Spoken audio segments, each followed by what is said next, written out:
This is a podcast produced by Ashridge Business School. An introduction to talent management. Francis Hall is an Ashridge associate who specialises in improving organisational capability. So why is talent management important in your organisation at the moment? We're under a great deal of pressure to get results from fewer people. As we come out of a recession, people will start to move their jobs, and it's important we keep hold of the people that we want. And there's always the strategic imperative to get the right people in the right jobs doing the right things. But the challenge with talent management is knowing where to start. Where do I begin? Before we look at that, we want to just think about what do we mean by talent management. The term talent management is used to look at the identification, engagement, development and deployment of the talent in your organisation.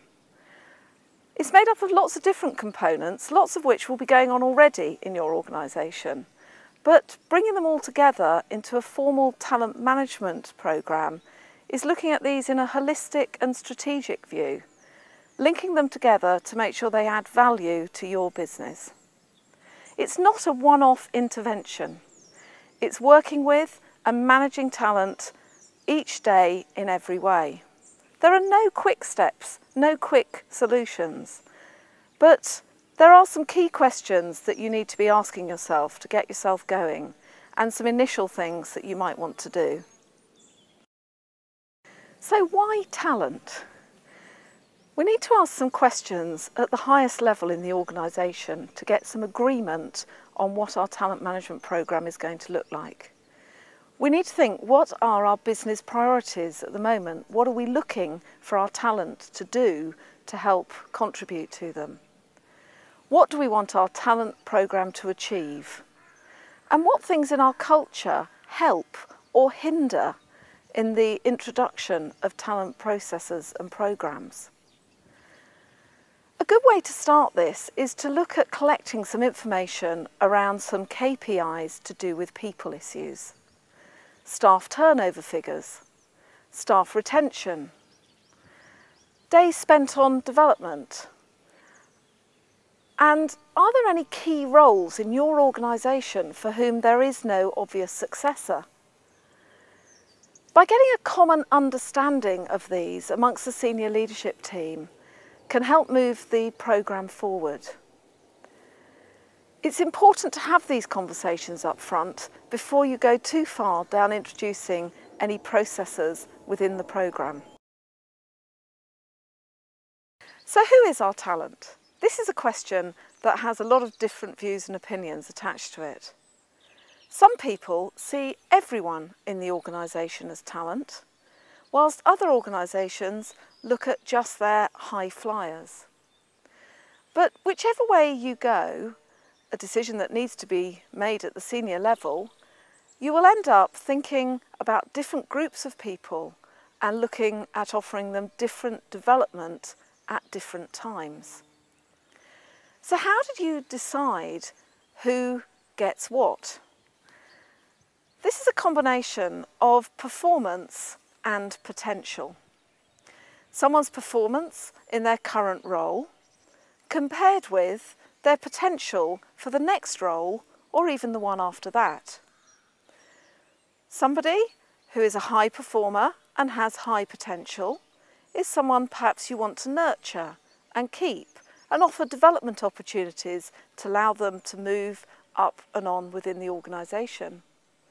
Someone who is a low performer with little potential, the choice comes to whether you develop them or whether you choose to help them exit and find a more suitable career.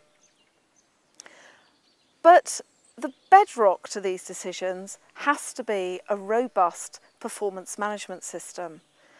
And if you're wondering really where to start and what you can get on with, looking at your performance management system is as good a place as any. We need to determine who decides who is included in each of the talent pools. We need to think about how big each pool is going to be And how transparent do you want your process to be? This is largely dependent on the culture in your organisation. And finally, how do people move in and out of the pools or between them? Another question that you need to think about up front.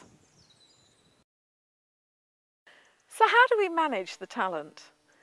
Having classified our people and put them into groupings, what do we want to do? By looking at the different groups and the skills of the people, we may want to identify appropriate development for them.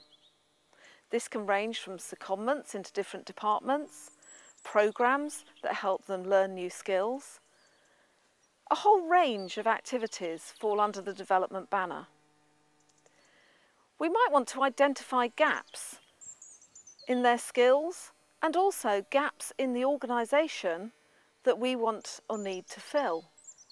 And by taking people from the pool, offering them development in the skills required can help us to fill those spaces. We might want to look at activities that can support the retention of different groups of staff. All of those are talent management activities.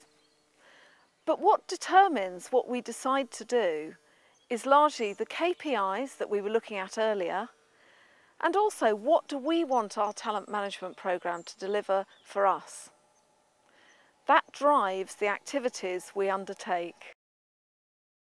So who owns the talent programme in your organisation? Firstly, it should not just be HR.